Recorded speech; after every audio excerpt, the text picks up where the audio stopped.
Vestibular migraine is one of these things which is debilitating. You can't drive in cars for long distances. You feel really dizzy and really sick and looking for more options. And tonight we are talking about that. My name's Chris. I'm from the Headache and Pain Management Centre, and we've got a few inquiries on the Facebook page recently about vestibular migraine. So in the comments and the messages, and in fact, we had two patients today who came to the clinic with vestibular migraine. So I gave this explanation to them today, and I thought I'd share the same with you. If you are joining us, type in below, say hello. I'm in my home office tonight. I've just got home from work and thought I'd fill you in on a bit of information in prime time.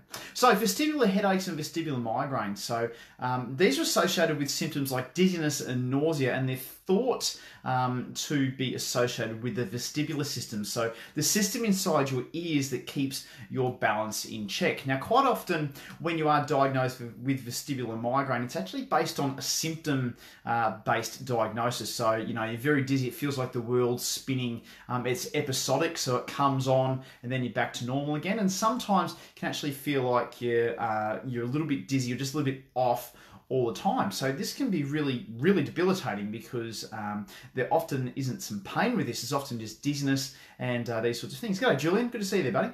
So when you have vestibular migraines and vestibular headaches, what can happen is that you get these symptoms. You can't drive, you can't pick things up, you can't put your head down, and it just feels like you have to move, you know, as one block like this. You can't actually turn your head or look up and down really fast. So obviously driving is dangerous because if you get a dizzy spell while you're driving, that's dangerous for everyone concerned. And also just turning your head left and right, looking over your shoulders to check blind spots and things can be quite unsafe as well. So when you have vestibular headaches and vestibular migraines, it's very common to visit a vestibular physiotherapist who specialises in vestibular symptoms. So they'll often do some testing to check your eye follow, so, you know, looking at you know, fingers and things like that, putting special eye goggles on to check what they call the saccades, so the way your eyeballs move when you're following or tracking an object, or when it's dark, seeing what happens with your eyes in that, because that can cause a little bit of dizziness as well. So your ears and your eyes work together to keep your balance in check.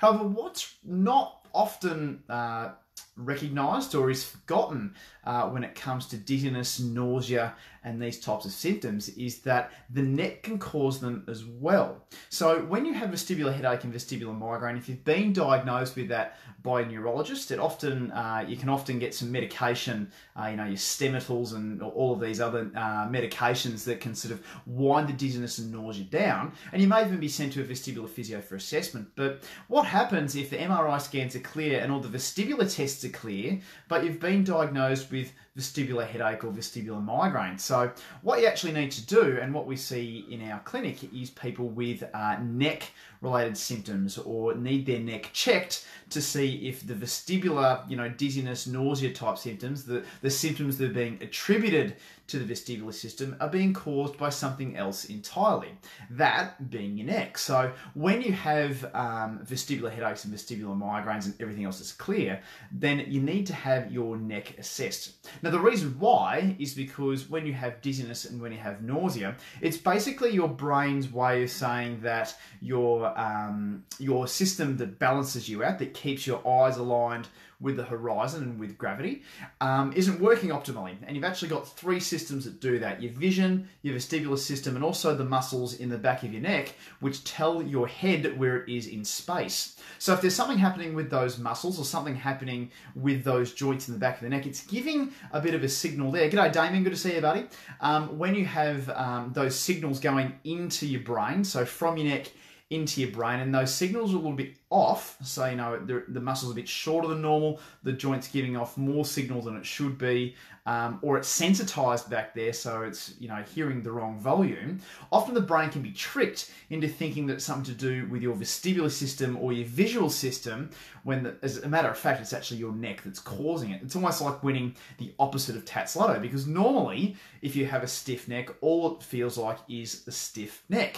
Whereas what happens is that your brain interprets those signals coming from your neck as, you know, it gets confused and makes it feel like that there's a vestibular problem, or it can make you feel sick, nauseous, fight or flight type responses, sometimes even pain up and over the head and behind the eyes as well. So when you are diagnosed with vestibular headache and vestibular migraine, and the vestibular system comes back clear, and the medications aren't working, and the MRIs are clear, then the neck is something that needs to be dealt with, or at least assessed, to see if the neck is a component to it. Now, of course, I know what you're thinking, what if it's not my neck? Then it's something to do with the way your brain is processing the information in total. It's almost like having the keyboard connected to the computer, and that's right, but the cabling going to the screen is a little bit iffy as well. So the way that the information is being received by your brain is a little bit off key. So you can do some other brain retraining type exercises, and that can sometimes help too, but I won't talk about it in this video. There are some really cool things you can do: plan A, plan B, plan C, plan D. So there are some very interesting things you can do with vestibular headache and vestibular migraine. If you are suffering from vestibular headache and migraine and want some more information from me personally, type in vestibular in the comments below, and that'll make me check the messages underneath here and start a conversation with you, because, hey, vestibular migraine, vestibular headache, not cool, very dizzy, very sick, doesn't make you feel very great. And of course, it goes without saying, if you haven't visited a doctor previously and it's a brand new headache, then you really should get that checked out before contacting a physio about it, because yeah, it could be a little dangerous. I'm talking specifically to people who have had all their tests and scans before, they've come back clear and nothing else is working. The neck is an option for you. Type in vestibular if there is something, or ask a question obviously in the comments as well if there's something that you would like me to answer. It's really hot here in Brisbane, so I'm just about to go and have a cold drink of water before I cook dinner. It's great to have your company once again, and again, if you do want me to reach out about your vestibular headaches and migraines, type in vestibular in the comments. Tag, share, like, comment below. Just seeing a few latecomers in there. It's good to see you all there. We've just been talking about vestibular headache and vestibular migraine, so I encourage you to go back to the start of this video and interact and type in vestibular into the comments if you would like some extra information on vestibular headaches and vestibular migraines. Hope you're having a good evening, and I'll talk to you again soon. Cheers and bye for now.